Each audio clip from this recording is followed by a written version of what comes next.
আসসালামু আলাইকুম রহমতুল্লাহি ওয়া আমরা আজকে শিখব ড্রপ ডাউন নেভিগেশন বার। তো আপনারা আমার সামনে একটি নেভিগেশন বার দেখতে পাচ্ছেন। এখানে আছে home, about, media, service, contract.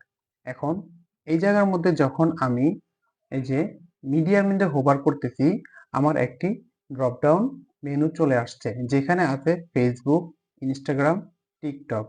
এবং এখানে যখন আমি সার্ভিসের মধ্যে হোভার করতেছি তখন আমার এখানে HTML, CSS, জাভাস্ক্রিপ্ট চলে আসছে। তো এই যে একটি ড্রপ ডাউন নেভিগেশন বার, এই ড্রপ ডাউন নেভিগেশন বারটি কিভাবে তৈরি করতে হয় আমরা এই জিনিসটি ধারাবাহিকভাবে দেখব। আপনি দেখতে হলে গ্রিন স্কুল বিডির সাথেই থাকুন।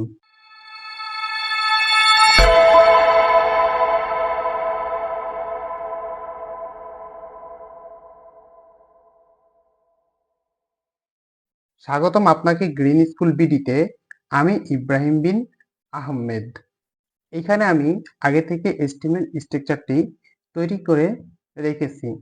তাহলে চলুন আমরা এখন ড্রপডাউন মেনুর কোডিং স্ট্রাকচার তৈরি করব। তো কিভাবে একটি ড্রপডাউন মেনুর কোডিং স্ট্রাকচার তৈরি করা হয় সেই জিনিসটি আপনারা মনোযোগ দিয়ে আমার স্ক্রিনে দেখতে থাকুন। প্রথমে আমি এখানে একটি নেভ লিখব।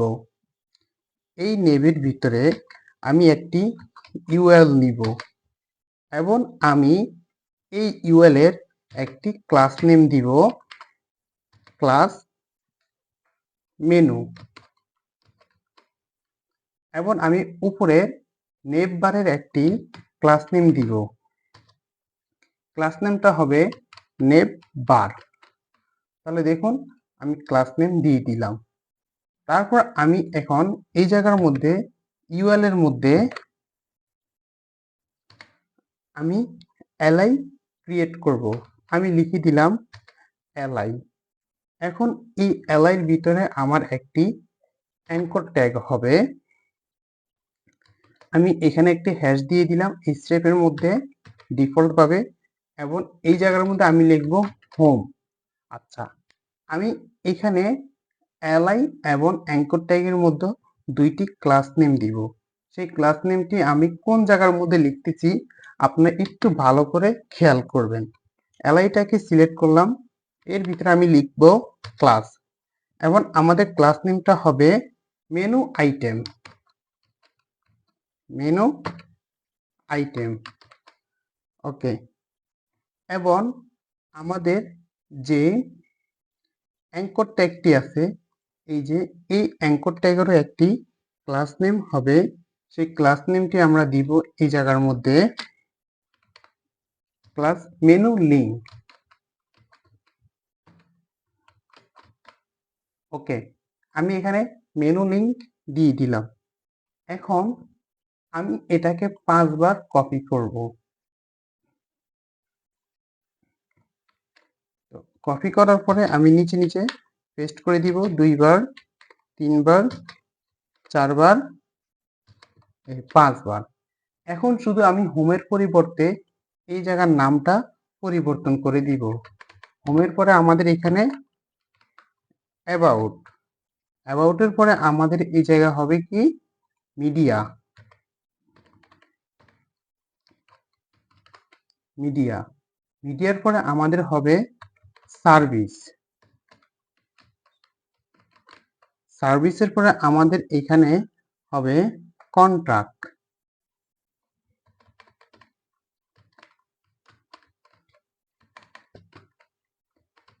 ওকে, আমরা এখন এখানে এর আউটপুটটি দেখে নিচ্ছি।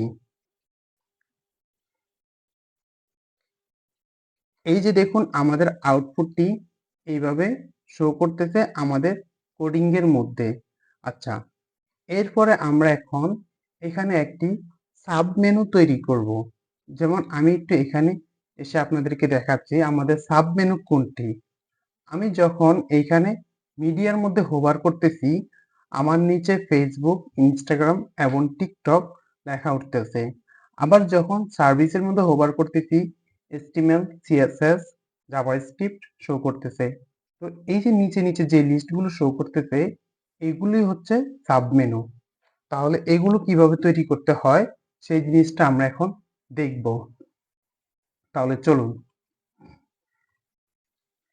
আপনি এখন যেটার মধ্যে করতে চাইতেছেন সেইটাকে আপনি সিলেক্ট করে নিবেন।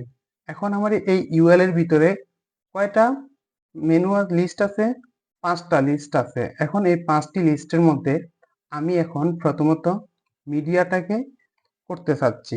তাহলে আমি এর আশেপাশে আপনাদের বোঝার সুবিধার্থে আমি স্পেস দিয়ে একটা জায়গা করে নিলাম এই যে মিডিয়াটাকে, ঠিক আছে? এখন এই যে এলআই, এই এলআইয়ের ভিতরে আমি একটি জায়গা করে নিলাম এই যে ইন্টার বাটনে ক্লিক করে। এখন এর ভিতরে আমি একটি সাব মেনু তৈরি করব। তাহলে আমি এখন এখানে আরো একটা ইউএল লিখি, সেই ইউএল এর class name div sub menu, sub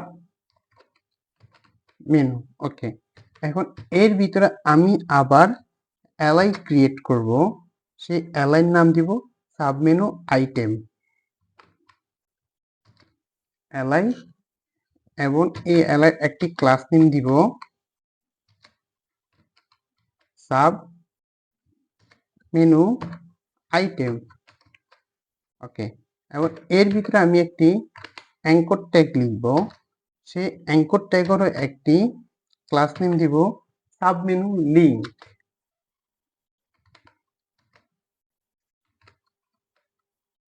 sub menu link. Okay, এখন এই জায়গার মধ্যে আমি কি লিখতে পারি? মিডিয়ার মধ্যে অবশ্যই আমরা প্রথমেই লিখি ফেসবুক,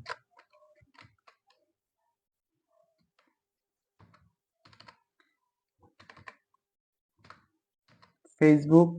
এখন আমি এটাকে কপি করে নিচ্ছি, কপি করে নিয়ে আমি পরপর নিচে বসিয়ে দিব।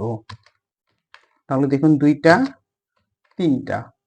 এখন এই জায়গার মধ্যে আমি লিখব ইনস্টাগ্রাম,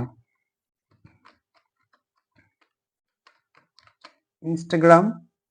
তারপরে এই জায়গার মধ্যে আমি লিখব টিকটক,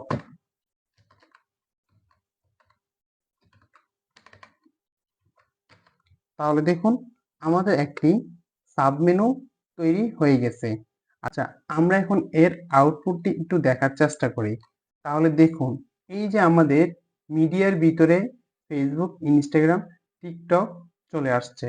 এখন সেম ভাবে যদি আমরা সার্ভিসের মধ্যে এই বিষয়গুলো রাখতে চাই তাহলে আমরা কি করব? আমি এই যে এই সাবমেনুটাকে কপি করব, কপি করার পরে আমি এই জায়গার মধ্যে এই যে সার্ভিস, এই জায়গাটাকে আমি আলাদা করে নিলাম স্পেস দিয়ে। তারপরে আমি এই সার্ভিসের ভিতরে এটাকে পেস্ট করে দিব। এখানে জাস্ট আমি নামটাকে পরিবর্তন করে দিব। আমি এখানে লিখি HTML, তারপর CSS, এরপরে জাভাস্ক্রিপ্ট। তো লেখার পরে এখন যদি আমাদের মেনুটা দেখেন তাহলে দেখুন এই যে আমাদের এটা এখন এইভাবে স্ট্রাকচারটি শো করতেছে। এখন আমরা এইটার মধ্যে ধারাবাহিকভাবে CSS অ্যাপ্লাই করব। CSS অ্যাপ্লাই করলে তাহলে দেখবেন আমাদের একটি সুন্দর ড্রপ ডাউন নেভিগেশন বার তৈরি হয়ে গেছে। আমরা এখন CSS এর মধ্যে চলে আসি।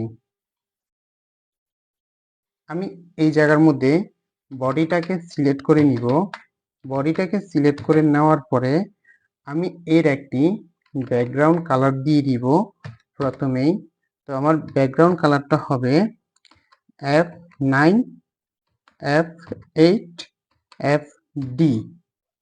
তো দেখুন আমাদের একটি ব্যাকগ্রাউন্ড কালার দিয়ে দিলাম, এটা হোয়াইটের মধ্যেই একটা কালার। তারপর আমরা একটি ফন্ট ফ্যামিলি সেট করতে পারি, যেমন এই যে এই ফন্ট ফ্যামিলিটা আমি দিয়ে দিলাম। আচ্ছা, তারপরে আমরা এর প্যাডিং 0 করে দিচ্ছি এবং মার্জিন 0 করে দিচ্ছি। Padding 0 pixel, margin 0 pixel. আচ্ছা, প্যাডিং মার্জিন আমি এই যে 0 করে দিয়ে দিলাম। এরপরে আমি এইখানে দেখুন আমি একটি ক্লাস নেম দিয়েছি কি নেভবার। আমি এই নেভবার এটাকে সিলেক্ট করব। সিলেক্ট করার পরে ডট নেভবার সিএসএস এ সিলেক্ট করে নিলাম। তারপরে আমি এখন এর একটি ব্যাকগ্রাউন্ড কালার দিব। ব্যাকগ্রাউন্ড কালার হবে #D0CCCC। ওকে, আমি একটি ব্যাকগ্রাউন্ড কালার দিয়ে দিলাম এরপরে আমার এর একটি বর্ডার হবে। তাহলে আমি এই জায়গার মধ্যে যদি লিখি বর্ডার 2 পিক্সেল সলিড, এর একটি কালার কোড হবে। সেই কালার কোডটি আমি যদি লিখি EVECF1, আমাদের একটি বর্ডার একটি দিয়ে দিলাম। ওকে, এরপরে আমরা যে জিনিসটা করতে পারি এর একটি বর্ডার রেডিউস দিতে পারি। তাহলে সেই ক্ষেত্রে আমরা লিখি বর্ডার রেডিয়াস কত পিক্সেল হবে আমাদের, আমি 30 পিক্সেল করে দিলাম। এটা একটু বর্ডার রেডিয়াস দিয়ে দিলাম 30 পিক্সেল। এই যে খেয়াল করুন আশেপাশে একটি বর্ডার রেডিয়াস চলে আসছে 30 পিক্সেল। আস্তে আস্তে আমাদের ডিজাইনটি হবে, একটু খেয়াল করুন। তারপরে আমরা এর একটি প্যাডিং ব্যবহার করতে পারি। প্যাডিং আমরা এই জায়গার মধ্যে 10 পিক্সেল এবং 20 পিক্সেল দিতে পারি। তাহলে দেখুন আমি এর একটি প্যাডিং দিয়ে দিলাম। আচ্ছা, এখন এর একটি প্যাডিং দেওয়ার পরে আমি এর পজিশন অ্যাবসোলিউট করে দিব।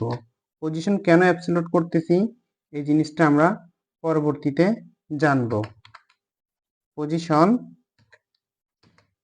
অ্যাবসোলিউট, আচ্ছা পজিশন অ্যাবসোলিউট করার পরে আমরা এখন এটাকে যেটা করতে পারি টপ থেকে 15 পিক্সেল, তারপরে এখানে আমি লেফটে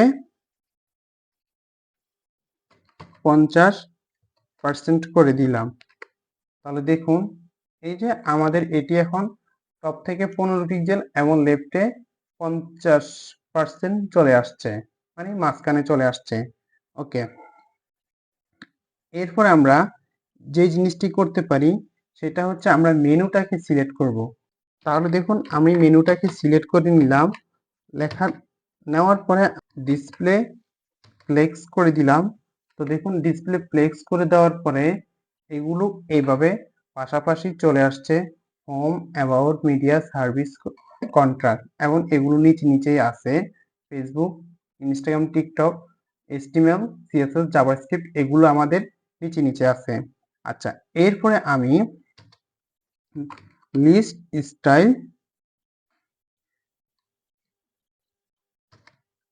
স্টাইল আমি নান করে দিলাম। তো নান করে দেওয়ার পরে তাহলে দেখুন এই যে আমার এখানে যে প্রোডাক্টগুলো ছিল সেগুলো কিন্তু অদৃশ্য হয়ে গেছে। আচ্ছা, এরপরে আমি এর প্যাডিং 0 পিক্সেল এবং মার্জিন 0 পিক্সেল করে দিব। প্যাডিং 0 পিক্সেল, তারপরে মার্জিন 0 পিক্সেল। ওকে, প্যাডিং 0 পিক্সেল, মার্জিন 0 পিক্সেল কিছুটা পরিবর্তন হয়েছে, আপনারা এভাবে পরিবর্তনগুলো দেখবেন। আচ্ছা, এরপর যে জিনিসটা করতে পারি আমি এখানে মেনু আইটেম যেটা সেটাকে পরিবর্তন করব। এই যে মেনু আইটেমটাকে আমি সিলেক্ট করে নিলাম। তো দেখুন মেনু আইটেম সিলেক্ট করার পরে আমি এখন এখানে আমি পজিশন রিলেটিভ করে দিলাম এবং দেখুন পজিশন রিলেটিভ, তারপরে এর মার্জিন রাইট, মার্জিন রাইট আমি এই জায়গার মধ্যে 30 পিক্সেল করে দিলাম। ওকে, তাহলে দেখুন এই যে আমার এটা রাইট সাইডে 30 পিক্সেল করে চেপে গেছে। আচ্ছা, এরপরে আমাদের যে জিনিসটা করতে পারি সেটা হচ্ছে মেনু লিঙ্কটাকে আমরা সিলেক্ট করব। এই যে এখানে দেখুন আমরা সিরিয়াল ভাবে আমরা সবগুলো কাজ করব। এখানে এই যে মেনু লিঙ্ক আছে সেই মেনু লিঙ্কটাকে আমি সিলেক্ট করে নিলাম। ডট মেনু লিঙ্ক এটাকে সিলেক্ট করে নেওয়ার পরে আমি এই জায়গার মধ্যে টেক্সট ডেকোরেশন নান করে দিব, টেক্সট ডেকোরেশন নান। তারপরে আমি এর একটি কালার দিব। তো কালারটা আমি এই জায়গার মধ্যে হ্যাশ 237 5D8 আমি একটি কালার কোড দিলাম। তাহলে দেখুন এই যে আমার এগুলো এক রকমের কালার হয়ে গেছে। তারপরে দেখুন আমরা এখন এই জায়গার মধ্যে প্যাডিং দিব। প্যাডিং এখানে আমি 10 পিক্সেল এবং 50 পিক্সেল করে দিলাম। তাহলে দেখুন আমাদের কি পরিবর্তন হচ্ছে, আমাদের এর আশেপাশে জায়গাটা কিছুটা পরিবর্তন হয়েছে। আচ্ছা, এরপরে আমরা যে জিনিসটা করতে পারি, আমরা এর ডিসপ্লে ব্লক করে দিতে পারি। তো আমি এখানে লিখতে পারি ডিসপ্লে ব্লক। ডিসপ্লে ব্লকের কি কাজ সেই জিনিসগুলো আমি আপনাদেরকে বলেছিলাম। তাহলে দেখুন এই যে ডিসপ্লে ব্লকে সে তার জায়গার মধ্যে ব্লক হয়ে থাকবে। ওকে, এরপরে আমরা যে জিনিসটা করতে পারি সেটা হচ্ছে আমরা ট্রানজিশন করে দিব এর।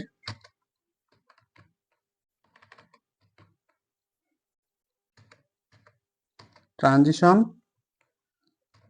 All 0.35 ES। ওকে, তাহলে দেখুন আমরা এটা করে দিলাম। এটা করে দেওয়ার পরে আমরা এখন মেনু আইটেম, একটা জিনিস খেয়াল করবেন, আমাদের এখানে এই যে মেনু যে আইটেমটা আছে, মেনু আইটেমটাকে আমরা আবার সিলেক্ট করব এটাকে হোভার করার জন্য। মেনু আইটেমটাকে আমরা কি করব, এখন এই যে এই জায়গার মধ্যে আমরা মেনু আইটেমটাকে সিলেক্ট করব। সিলেক্ট করার পরে আমরা এটাকে হোভার করব, হোভার। আচ্ছা, এটাকে হোভার করার পরে আমরা এই যে ডট মেনু লিঙ্ক, ঠিক আছে, মেনু লিঙ্ক এইটাকে সিলেক্ট করে নিব। যখন মেনু আইটেম হোভার হবে তখন আমাদের মেনু লিঙ্কটা কি করবে, শো করবে। তাহলে দেখুন এর কালার, আমরা এর ব্যাকগ্রাউন্ড, আমরা একটা ব্যাকগ্রাউন্ড কালার দেই EC4138। আমরা এই ব্যাকগ্রাউন্ড কালারটা দিছি এবং এর একটি বর্ডার রেডিয়াস দিব। বর্ডার রেডিয়াস হবে 10 পিক্সেল এবং এর কালার হবে 3F। ওকে, 3F। আচ্ছা, তাহলে দেখুন এই যে আমাদের এর কালার এখন পরিবর্তন হয়ে যাচ্ছে। এই যে আমরা যখন একে হোভার করতেছি তখন আমাদের এর কালার পরিবর্তন হচ্ছে। ঠিক আছে, তো আশা করি আপনারা এখন এই জিনিসটা বুঝতে পারতেছেন আমরা আসলে কি করতে চাচ্ছি। আচ্ছা, এরপরে আমরা সাব মেনু যেটা সেটাকে সিলেক্ট করব। আমাদের এখানে সাব মেনু কোনটা আমরা একটু দেখি। এই যে আমাদের সাব মেনুটা আমরা পেয়ে গেছি, আমাদের সাব মেনু। তাহলে আমরা এখন সাব মেনুটাকে এখানে সিলেক্ট করার পরে ডট সাব মেনু এটাকে এই জায়গায় সিলেক্ট করব। তো সাব মেনু সিলেক্ট করার পর আমরা এর পজিশন অ্যাবসোলিউট করে দিব এবং পজিশন অ্যাবসোলিউট করে দেওয়ার পরে টপ থেকে, টপ আমরা এখানে লিখি টপ থেকে কত পিক্সেল, টপ থেকে আমরা এখানে 40 পিক্সেল দিব এবং এর লেফটে আমরা 0 পিক্সেল করে দিব। আমরা পজিশনের বিষয়গুলো আলোচনা করেছিলাম। তাহলে দেখুন এই যে আমাদের এখন যদি এই যে আমাদের এটা এখন এই জায়গার মধ্যে শো করতেছে। ঠিক আছে, আচ্ছা, তারপরে আমরা এর একটি ব্যাকগ্রাউন্ড কালার দিব। ব্যাকগ্রাউন্ড, ব্যাকগ্রাউন্ড যদি আমি এখানে দিয়ে হ্যাশ FFF A91B। ওকে, আমরা একটি ব্যাকগ্রাউন্ড কালার দিয়ে দিলাম। তাহলে দেখুন এই যে আমাদের একটি ব্যাকগ্রাউন্ড কালার কিন্তু সেট হয়ে গেছে। আচ্ছা, ব্যাকগ্রাউন্ড কালার দেওয়ার পরে আমরা এর একটি বর্ডার দিব। তাহলে যদি আমরা লিখি border 2 pixel solid hash F89329 আমরা এর একটি ব্যাকগ্রাউন্ড কালার দিয়ে দিলাম। তাহলে দেখুন বর্ডার দিয়ে দিলাম, এই যে হালকা একটি বর্ডার চলে আসছে।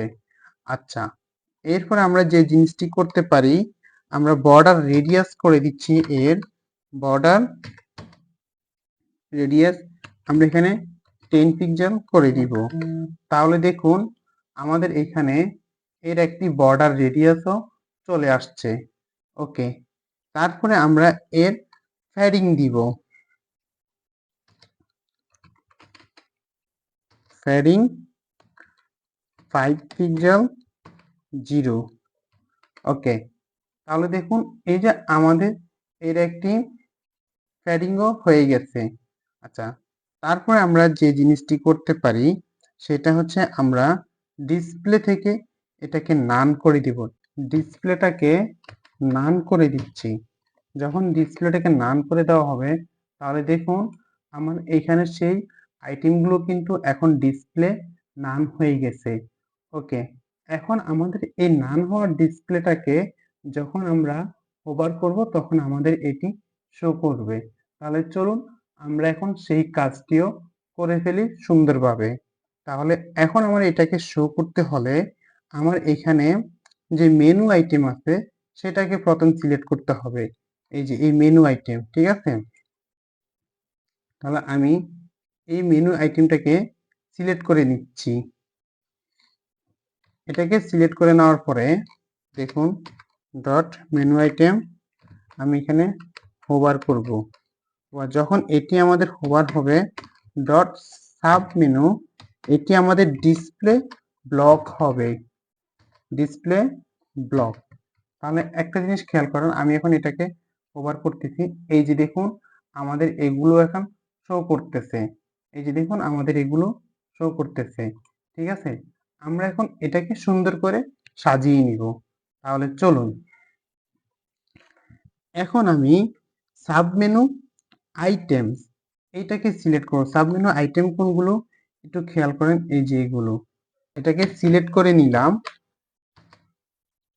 নেওয়ার পরে আমি এই জায়গার মধ্যে মার্জিন 0 পিক্সেল দেই। Margin 0 pixel. দেখুন এর কোনো মার্জিন থাকবে না, দেখুন এর কোনো মার্জিন নাই, ঠিক আছে? আচ্ছা, তারপরে আমি এখন সাবমেনু লিঙ্ক এটাকে আমি সিলেক্ট করব। সাবমেনু লিঙ্কটা কোথায় দেখুন, এই যে আমি এখানে লিখেছিলাম সাবমেনু লিঙ্ক। তাহলে আমি এটাকে সিলেক্ট করে নিলাম। নেওয়ার পরে এটাকে এখানে সিলেক্ট করলাম। প্যাডিং 10 পিক্সেল এবং 20 পিক্সেল করে দিলাম। আচ্ছা, এরপরে আমাদের এটার ডিসপ্লেটা ব্লক থাকবে। Display block. তারপরে আমাদের হোয়াইট স্পেস নাও র্যাপ করে দিব। নাও রেফ। ওকে, তারপর আমরা এর একটি কালার দিব। কালার হ্যাশ FFF 3F করে দিলাম। ওকে, তারপরে আমরা এখন ট্রানজিশন দিব। ট্রানজিশন ব্যাকগ্রাউন্ড 0.5 ES করে দিলাম। ওকে, আমরা এখন যদি এর আউটপুটটাকে একটু দেখি তাহলে দেখুন এই যে আমাদের এগুলো এখন এইভাবে সুন্দর করে শো করতেছে। আচ্ছা, তারপরে দেখুন আমরা এখন এর টেক্সট ডেকোরেশনটাকে নান করে দিচ্ছি। এই জায়গা থেকে একটু খেয়াল করেন।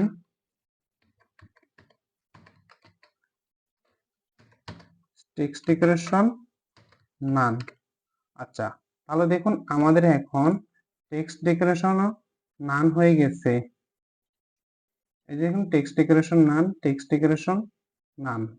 আচ্ছা, তারপরে দেখুন আবার সাবমেনু লিঙ্ক ব্যাকগ্রাউন্ড। আমরা এর একটি ব্যাকগ্রাউন্ড কালার দিব এফ এফ 05749, এটা করে দিলাম। আচ্ছা, এটা করে দেওয়ার পরে তাহলে দেখুন আমাদের এগুলো এই যে একটি ব্যাকগ্রাউন্ড কালার চলে আসতেছে, এই যে একটি ব্যাকগ্রাউন্ড কালার। আচ্ছা, এখানে আমাদের আরো একটি সমস্যা আছে, সেটা হচ্ছে এই যে আমাদের ফোঁটাগুলো কিন্তু সাথে দেখা যাচ্ছে যে হোভার করলে। তাহলে আমরা এখন এই ফোঁটাগুলোকে আমাদের কি করতে হবে, রিমুভ করতে হবে। তাইলে আমাদের এখানে সাব মেনুতে চলে আসি, এই যে সাব মেনু। তাহলে এখন এই জায়গার মধ্যে আমি লিখতে পারি list style type, list style none. Okay, list style none করে দিলাম। তাহলে দেখুন আমাদের এখন এগুলো নাই, ঠিক আছে। আচ্ছা, এরপর আমরা আমাদের এই নেভিগেশন বারটিকে একবারে মিডিলে নিয়ে আসতে হবে। একবারে মিডিলে নিয়ে আসার জন্য আমরা যে জিনিসটি করতে পারি সেটা হচ্ছে আমরা এই যে এই জায়গার মধ্যে নেভ বার, এই জায়গার মধ্যে আমরা লিখব ট্রান্সফর্ম ট্রান্সলেট -50%। এবং যদি আমরা এখন দেখি এই যে আমাদের এটি এখন মিডিলে চলে আসছে। তাহলে দেখুন আমাদের সুন্দর একটি নেভিগেশন বার তৈরি হয়ে গেছে, ড্রপ ডাউন। এই যে আমরা এখন এগুলোকে সুন্দরভাবে হোভার করতে পারতেছি। আবার এই যে এখানেও দেখুন আমরা এখন এটাকে সুন্দর করে হোভার করতে পারতেছি। এখন আমরা এখানে কোডিংটা আরেকবার আমরা রিভিউ দেখে নিচ্ছি। এখানে আমি এই জায়গাগুলোকে একটু কমিয়ে নিয়ে আসি। এখন দেখেন আমি কিভাবে নেভিগেশন বারটি তৈরি করেছি। এখানে একটি নেভ নিয়েছি, সেই নেভের ভিতরে আমি একটি ইউএল আনওয়ার্ডার লিস্ট নিয়েছি, যার ক্লাস নেম দিয়েছি মেনু।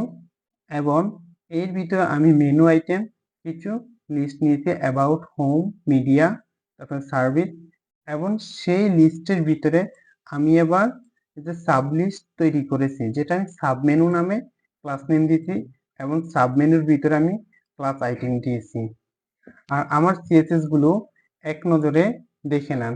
এখানে যে বডি, তারপরে নেভিগেশন বার, তারপরে মেনু, তারপরে এখানে আইটেম, তারপরে মেনু লিঙ্ক, তারপরে এই যে এখানে hover, menu item hover, menu link, তারপরে সাবমেনু, সাবমেনুর পরে হচ্ছে মেনু আইটেম হোভার, সাবমেনু, তারপরে হচ্ছে মেনু আইটেম আবার, তারপরে submenu link, submenu link hover. তো এখন আপনারা আশা করি এমন একটি সুন্দর নেভিগেশন বার সিএসএস এর মাধ্যমে তৈরি করতে পারবেন ইনশাল্লাহ। তো আজকের মতো আমাদের ক্লাসটি এখানে সমাপ্তি।